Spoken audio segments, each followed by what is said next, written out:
2025 లేదా 26లో డిగ్రీ లేదా బీటెక్ చదివారా? సాఫ్ట్‌వేర్ జాబ్ కోసం ఎదురు చూస్తున్నారా? అయితే కోడ్ జ్ఞాన్ 100 డేస్ కోర్సులో చేరండి, జాబ్ సాధించండి.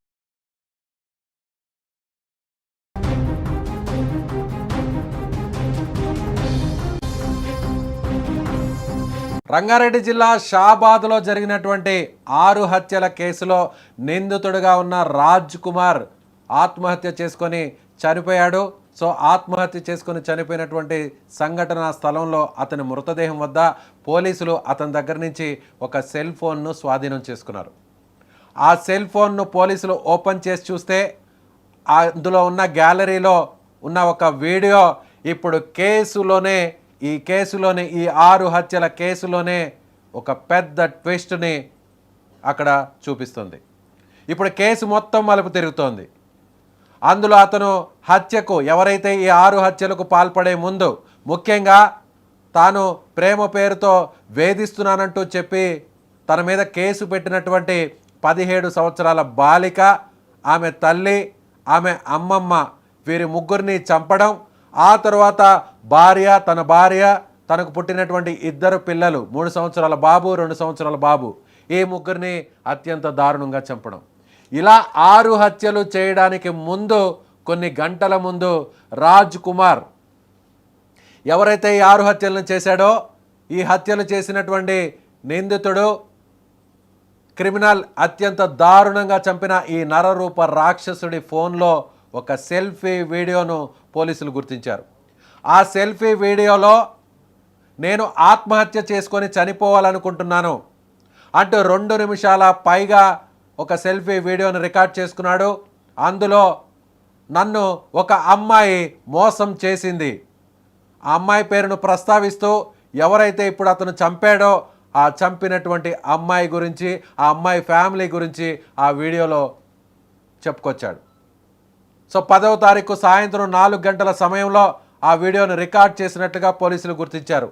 అందులో ఏమని చెప్పాడంటే, నన్ను ఒక అమ్మాయి నమ్మించి మోసం చేసింది, ఆ కుటుంబం కూడా నన్ను నమ్మించి మోసం చేసింది, వాళ్ళు నా దగ్గరున్నటువంటి డబ్బు మొత్తాన్ని, ఆస్తుల మొత్తాన్ని కాజేశారు, చివరకు నా పిల్లలకు దక్కాల్సినటువంటి భూమిని కూడా దక్కకుండా చేశారు, ఆ చివరకు నేను పొలాన్ని అమ్ముకొని అప్పులు పాలైపోయాను, నా కుటుంబాన్ని అన్యాయం చేసేసాను, వాళ్ళు నా దగ్గర నుంచే డబ్బులు కాజేసి చివరకు నా మీదే కేసులు పెట్టి నన్ను జైలుకు పంపాలని చూస్తున్నారు, నేను మోసపోయాను అంటూ ఇప్పుడు నిందితుడు ఎవరైతే ప్రస్తుతం ఆత్మహత్య చేసుకొని చంపబడినటువంటి 6 హత్యలు చేసి చనిపోయినటువంటి నిందితుడు రాజ్ కుమార్ మృతదేహం వద్ద లభించిన సెల్ ఫోన్లో, అతని సొంత సెల్ ఫోన్లో ఉన్న వీడియోలో, అతను సెల్ఫీ వీడియోలో చెప్పినటువంటి మాటలు ఇవి ఎవరో చెప్పలేదు. ఈ మాటలు ఎక్కడో ఎవరో చెప్తేనే ఇప్పుడు ఇవి బయటకు రాలేదు. స్వయంగా ఈ కేసును దర్యాప్తు చేస్తున్నటువంటి future city commissioner Tarun Joshi media ముందు మాట్లాడుతున్న టైంలో నిందితుడికి సంబంధించినటువంటి మొబైల్ ఫోన్ను, అందులో ఉన్న వీడియోని సాక్షాత్తు మీడియా ముందు రిలీజ్ చేసినటువంటి పరిస్థితి. ఒకసారి తరుణ్ జోషి ఆ వీడియోలో ఆ నిందితుడు చంపబడినటువంటి 6 మందిని చంపి ఆ తర్వాత ఆత్మహత్య చేసుకొని చనిపోయినటువంటి రాజ్ కుమార్ ఆ సెల్ఫీ వీడియోలో ఏం చెప్పాడో ఒకసారి చూద్దాం. గ్యాలరీలో మాకు ఒక జస్ట్ ఫార్చునేట్గా వీడియో దొరికింది. ఈ వీడియో ప్రకారం he has made this video on 10th of July. ఆ ఇన్సిడెంట్ కి ముందు ఆ రోజు 4:55 ఈ వీడియో తయారు చేశారు. స్వయంకి వీడియో అతనే మాట్లాడుతున్నారు. 4:55 in the evening before the incident. This video is 2 minutes and 26 seconds video ఉంది. I will play a small portion. It clearly says that he was fed up with all this. అతనికి so he says that he wanted to commit suicide. ఆ రోజు అతనికి కూడా same చెప్పారు. Incident అయిపోయిన తర్వాత కూడా రాత్రి 11:57 ఫోన్ చేసి కూడా సేమ్ చెప్పారు that after doing all this వాళ్ళకి ఇష్టం లేదు జీవితానికి. So he wanted to commit suicide. We will just quickly play this video for you just for few seconds. You can see we will play from our hand. ఇంతకు ముందు cover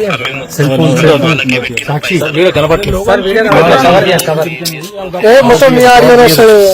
నా దగ్గర పైసలు వసూలు చేసి అంతా నన్ను లాజ్ చేసి ఇప్పుడు నాకు పుట్టిన నా పిల్లలకి ఇద్దరు పిల్లలు నాకు వాళ్ళకు భూమి లేకుండా చేసుకున్నాను. నా చేతులారా నేను అమ్మాయిని నమ్మి నేను అసలు భూమి లేకుండా ఏది లేకుండా అప్పుల పాలయ్యి వాళ్ళని నమ్మి అది చేసుకున్నా. లాస్ట్ కి నా మీద కేసు పెట్టి నన్ను జైలుకు పంపాలని చూస్తున్నాను. దాంతో నన్ను ఇంత మోసం చేసినందుకు అక్షయ్ ఇప్పుడు నాకు పుట్టిన నా పిల్లలకి ఇద్దరు పిల్లలు నాకు వాళ్ళకు భూమి లేకుండా చేసుకున్నాను. నా చేతులారా నేను అమ్మాయిని నమ్మి నేను అసలు భూమి లేకుండా ఏది లేకుండా అప్పుల పాలయ్యి వాళ్ళని నమ్మి అది చేసుకున్నా. లాస్ట్ కి నా మీద కేసు పెట్టి నన్ను జైలుకు పంపాలని చూస్తున్నాను. దాంతో నన్ను ఇంత మోసం చేసినందుకు అక్షయ్. మీరు చూశారుగా, సాక్షాత్తు commissioner of police, future city commissioner of police Tarun Joshi media ముందు ఎవరైతే ఇప్పుడు ఆత్మహత్య చేసుకుని చనిపోయినటువంటి వ్యక్తి రాజ్ కుమార్, ఎవరైతే 6 మందిని అత్యంత దారుణంగా చంపినటువంటి రాజ్ కుమార్ ఫోన్లో ఉన్నటువంటి సెల్ఫీ వీడియోని మీడియా ముందు అతని మొబైల్లోనే ఆ వీడియోని ప్లే చేసి అందులో అతను మాట్లాడినటువంటి కొన్ని మాటలను వినిపించారు. 2 నిమిషాల 20 సెకండ్లు ఉన్నటువంటి ఆ వీడియోలో కొన్ని మాటలను ఆయన వినిపించారు పోలీస్ అధికారి. అందులో ఏమని ఉందంటే, నేను ఒక అమ్మాయిని నమ్మాను, వారి కుటుంబం నన్ను మోసం చేసింది, ఆ అమ్మాయి మోసం చేసింది, నా దగ్గర ఉన్నటువంటి పైసలన్నింటినీ కూడా కాజేశారు, నాకు 2 పిల్లలున్నారు, ఆ 2 పిల్లలకు దక్కాల్సినటువంటి డబ్బును ఆస్తిని కూడా కాజేసుకోవాల్సినటువంటి పరిస్థితి వచ్చింది, పొలం లేకుండా చేసుకున్నాను, భూమి లేకుండా చేసుకున్నాను, భూమిని అమ్మేశాను, చింత చేసి నన్ను మోసం చేసి చివరకు నా మీదే పోలీస్ కేసు పెట్టి నన్ను జైలుకు పంపాలని చూస్తున్నారు, అందుకే నేను ఆ అమ్మాయిని అంటూ మాట్లాడిపోతున్నారు. ఇంతలో పోలీసులు ఆ వీడియోని కట్ చేశారు. ఇప్పుడు ఇది కేసులో పెద్ద సంచలనమైనటువంటి మలుపుగా మారింది. ఇప్పటి వరకు రాజ్ కుమార్ ఆ అమ్మాయిని వేధించాడు, ప్రేమ పేరుతో వేధించి తన కోరిక తీర్చాలని, కోరిక తీర్చకపోవడం వల్లే ఆ అమ్మాయిని బలాత్కారం చేయడానికి ప్రయత్నించాడని, అందుకు ఆ కుటుంబం వెళ్ళి పోలీసులకు ఫిర్యాదు చేసిందని, మైనర్ బాలిక కావడంతో పోలీసులు సైతం అతని మీద పోక్సో కేసు పెట్టారని, పోక్సో కేసులో కఠినమైనటువంటి సెక్షన్స్ అమలు చేయకపోవడం వల్లే ఇప్పుడు అతనుకు యాంటిసిపేటరీ బెయిల్ వచ్చిందని, ఆ బెయిల్ వచ్చిన తర్వాత యథేచ్ఛగా తిరుగుతూ ఇప్పుడు నా మీదే కేసు పెట్టావా అంటూ ఆ అమ్మాయిని, వాళ్ళ కుటుంబ సభ్యుల్ని చంపేయడం, ఆ తర్వాత తన భార్యను తన 2 పిల్లలను చంపేశాడని అందరూ భావించారు. కానీ పోలీసు ఉన్నతాధికారి కమిషనర్ ఆఫ్ పోలీస్ అతను మొబైల్లో ఉన్నటువంటి వీడియోను ప్లే చేసిన తర్వాత అసలు ఏం జరిగింది, ఈ 6 హత్యల వెనక జరిగినటువంటి వాస్తవం ఏంటి, ఆ అమ్మాయిని, ఆ అమ్మాయి కుటుంబాన్ని అంత దారుణంగా చంపడానికి గల కారణాలు ఏంటి అనే అనుమానాలు ఇప్పుడు అందరి మధ్యలో మెదులుతున్నాయి.